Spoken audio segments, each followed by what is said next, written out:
Mesdames et messieurs, bonjour. Merci de nous rejoindre sur Ici Beyrouth pour ce nouvel entretien de la rédaction en collaboration avec le professeur Antoine Courban. Notre invité est né à Malte. Ordonné prêtre en 1984, il est rentré au service de la diplomatie pontificale dès juillet 1988.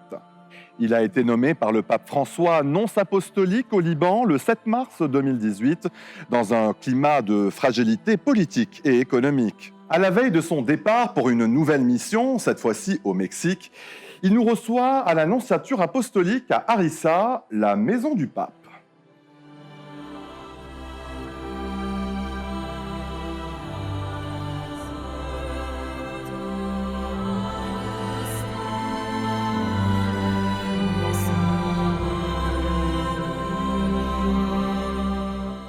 Monseigneur Joseph Spiteri, bienvenue sur Ici Beyrouth.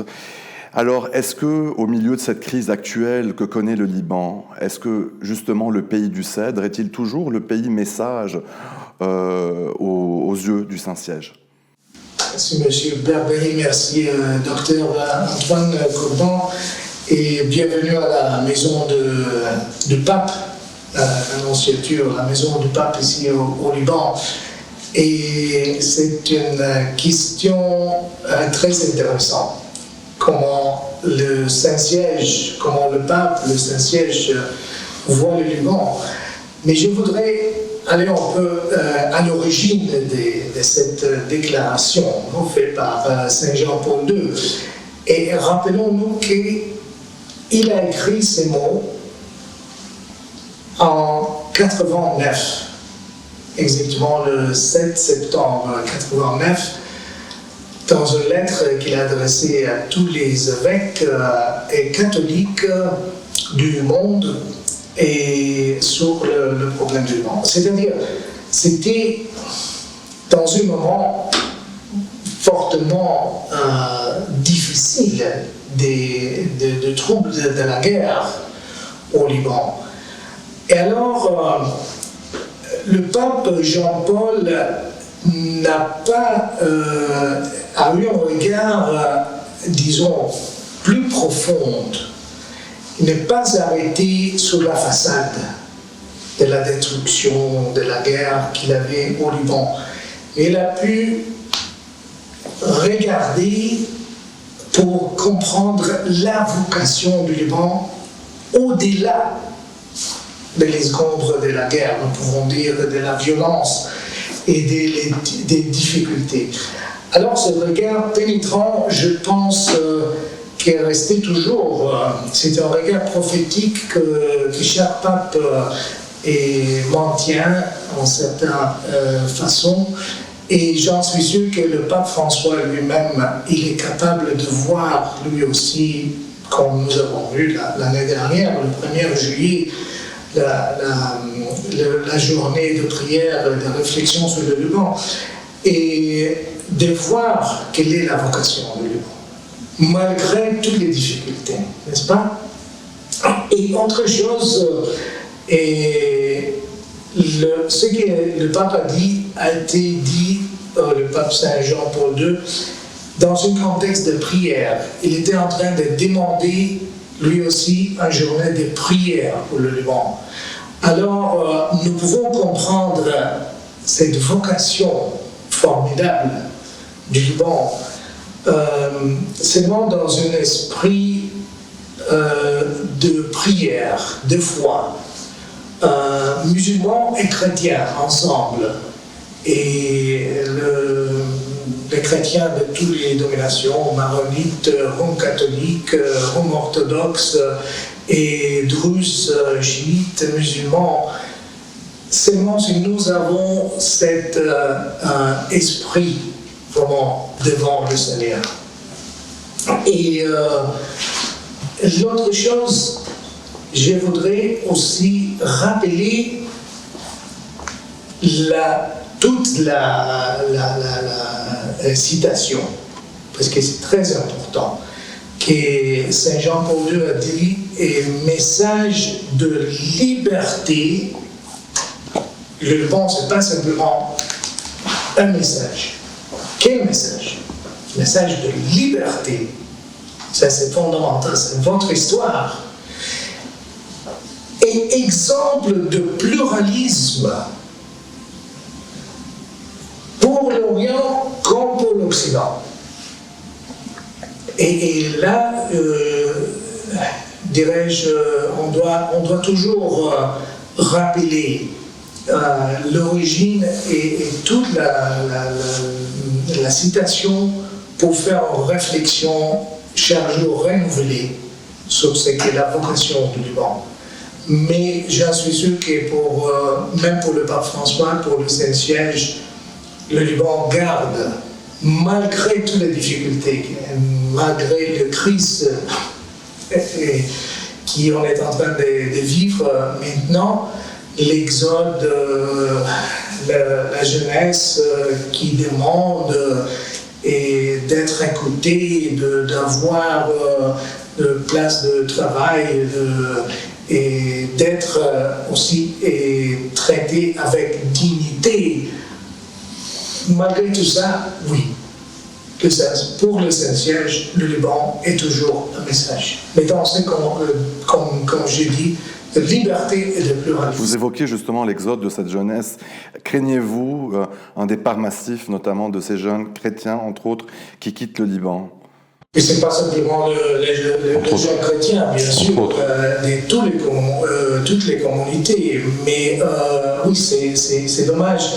On parle aujourd'hui, on a toujours parlé de droit de l'immigration, n'est-ce pas, dans le monde entier. Mais on parle aujourd'hui aussi du droit de rester dans son propre pays. C'est-à-dire, c'est un droit qui met de pression aussi sur les gouvernements locaux. Parce que si j'ai le droit de rester chez moi, j'ai aussi le droit d'avoir des garanties. Garantie de travail, garantie de l'éducation, garantie de santé, de bons services de santé et garantie de services de l'État. Et ça, c'est très important. On doit voir dans ces contextes.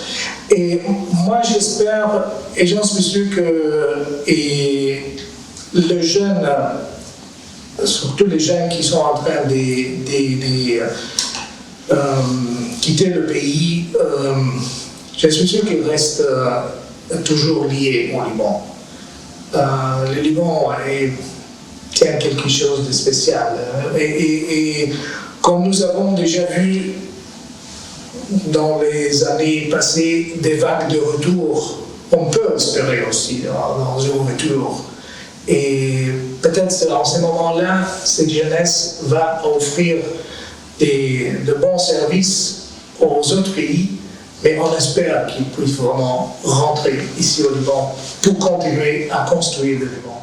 Est-ce que le voyage actuel de Sa Sainteté au Kazakhstan, que nous voyons, auquel nous assistons pour le moment, est-ce que ceci ne s'inscrit pas également dans le message du Liban? Est-ce que le Liban n'a pas été, en quelque sorte, consciemment ou inconsciemment, mais par son histoire, est-ce qu'il n'a pas été un pionnier de cela?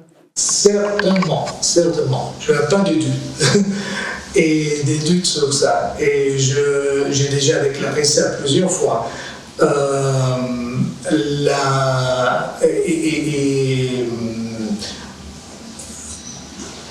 La déclaration d'Abu Dhabi sur la fraternité a été élaborée depuis plusieurs mois avec la participation aussi de certaines personnalités aussi libanaises.